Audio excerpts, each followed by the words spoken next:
Je vais passer aux valeurs iraniennes. Donc, les premières valeurs sont fierté et humilité. Et ensuite, je vais regarder la politesse. La politesse. Donc, le comportement en Iran est également sensiblement influencé par la perception qu'ont les gens de leur fierté et leur dignité. Cela repose sur l'idée traditionnelle selon laquelle les gens devraient protéger leur honneur personnel et familial en donnant une impression publique de dignité et d'intégrité. Ensuite, bien que le prestige puisse être gagné par la réussite, se vanter de celui-ci est considéré comme prétentieux et ça peut susciter rapidement l'aversion ou le dénigrement. Donc, au lieu de ça, on s'attend à ce que les gens s'auto-déprécient. Euh, donc, ça, c'est en ce qui concerne l'humilité. Je vais passer à la politesse. Donc, les Iraniens ont également un système social spécial conçu sous le nom de tarof, qui signifie littéralement se réunir. C'est un système de politesse qui s'exprime dans les communications verbales et non verbales. Les Iraniens ont tendance à protester contre les compliments et à minimiser leur propre réalisation dans une tentative de paraître humble. Maintenant, je vais vous parler de la culture morphologique de l'Iran. J'ai pris 3 éléments. Donc, c'est la musique iranienne, la narguilé et le thé, qui sont 3 choses très importantes à la culture iranienne. Donc, la musique de l'Iran englobe la musique folklorique, classique. Ils ont de la pop, ils ont du jazz, rock, hip-hop. C'est quand même quand même plusieurs genres de musique qui sont joués là-bas. Donc, après la révolution de 79, l'industrie musicale iranienne est passée sous une surveillance stricte et la musique pop a été interdite pendant près de 2 décennies. Donc, ça ne nous surprend pas compte tenu de l'oppression, si on veut, l'oppression religieuse. Euh, les femmes se sont vues interdire de chanter en tant que solistes pour un public masculin. Mais dès les années 1990, le nouveau régime a commencé à produire et à promouvoir la musique pop dans un nouveau cadre normalisé. Donc, on peut voir qu'il y a encore un une grosse influence, très très grande influence du gouvernement puis de l'idéologie sur les pratiques culturelles. Maintenant, on va parler de la narguilé. Donc, la narguilé, c'est vraiment une grande pipe avec donc, on met le tabac au bout, puis on fait fumer avec un tison, puis ça sort dans un espèce de tuyau, puis c'est fumé souvent socialement. Donc, en Iran, fumer un narguilé, non seulement une simple tradition, mais c'est aussi une forme d'ancienne de convivialité. Mais comme je disais tantôt, selon le gouvernement qui est en place, parfois ça peut être réglementé très très strict et des fois au contraire, ça revient dans la pratique générale là, dans la population. Ensuite, il y a le thé. Donc, la boisson la plus commune est le chai thé. On vend ce thé dans des shaknunen, qui sont des maisons de thé. Autant chez un vendeur de tapis ou si tu peux acheter du thé comme un peu partout, semble-t-il. Les Iraniens ont l'un des taux de consommation de thé les plus élevés par habitant dans le monde.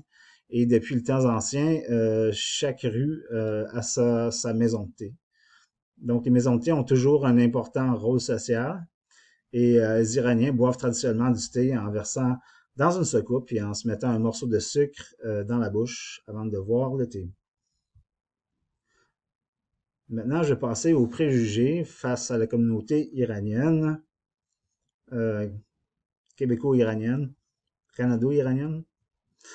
Donc, oui, donc premier préjugé, ça sera pas vraiment une surprise pour personne. Donc, les terroristes, hein.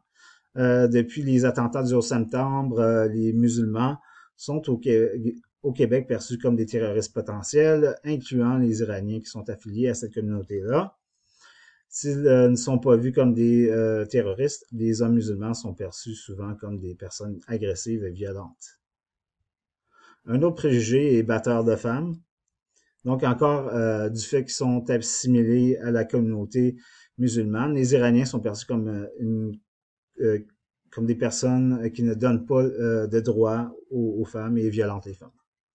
Donc, ces deux préjugés-là viennent d'une peur irrationnelle de l'islam.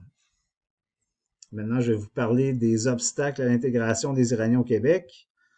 Selon les statistiques au Canada, en 92, 70% des immigrants iraniens au Québec sont des réfugiés politiques.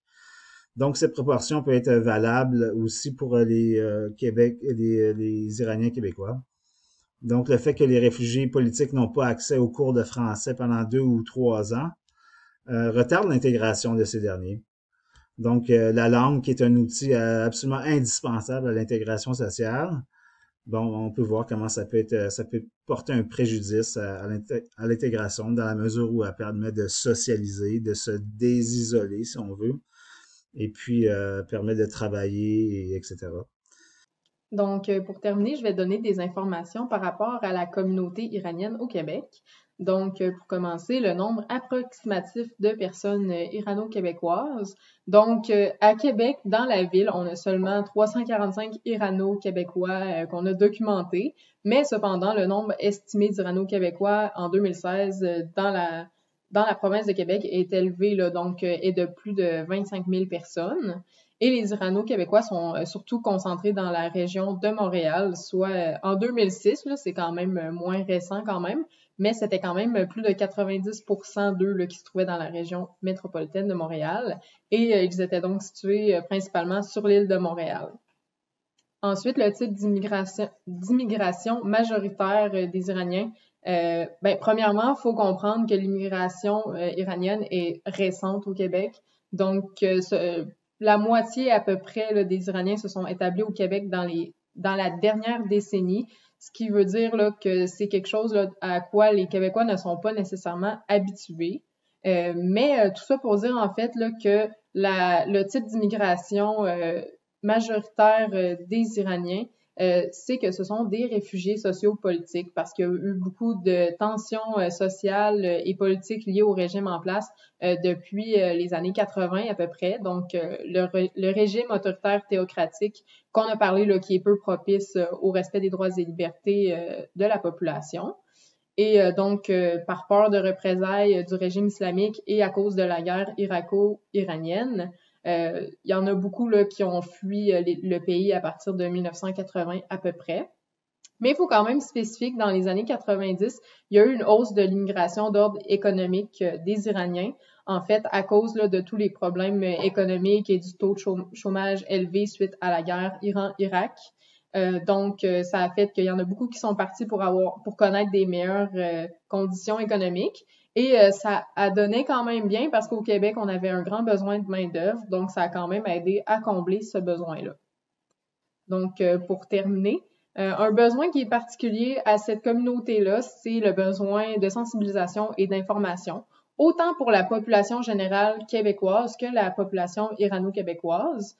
Donc, ce besoin-là d'informer, c'est vraiment pour diminuer des tensions là, qui sont générées par les différences de culture, puis les clivages politiques et idéologiques. Donc, les grosses différences quand même entre la culture iranienne et la culture québécoise. Et puisque justement ces différences-là divisent, la solution là, c'est vraiment d'informer pour qu'il y ait moins de jugement, puis que les gens là se comprennent mieux. Donc, en fait, là, ce que je dis, c'est que les préjugés puis le racisme, c'est ce qui freine vraiment l'intégration des Irano-Québécois dans la population québécoise, parce que ça leur amène une certaine apathie. Puis, en fait, là, ce qui pourrait résumer ça, c'est que lorsqu'on montre aux immigrants iraniens qu'on les aime pas, puis qu'ils sont pas bienvenus, c'est sûr que ça va susciter de l'apathie chez eux, puis ils ne nous aimeront pas plus que nous, on les aime. Donc, en gros, ce que ça veut dire, c'est qu'il faut vraiment informer pour cesser de nourrir les préjugés racistes, là, entre autres, comme quoi les Iraniens, c'est des terroristes, des batteurs de femmes ou autres préjugés là, totalement incorrects. Et justement, plus que les gens vont être informés, plus ça va être facile que les Iraniens puissent totalement et pleinement s'intégrer à la société québécoise. Donc, c'est tout pour nous, en espérant que vous avez trouvé cette présentation utile. Merci beaucoup de votre écoute.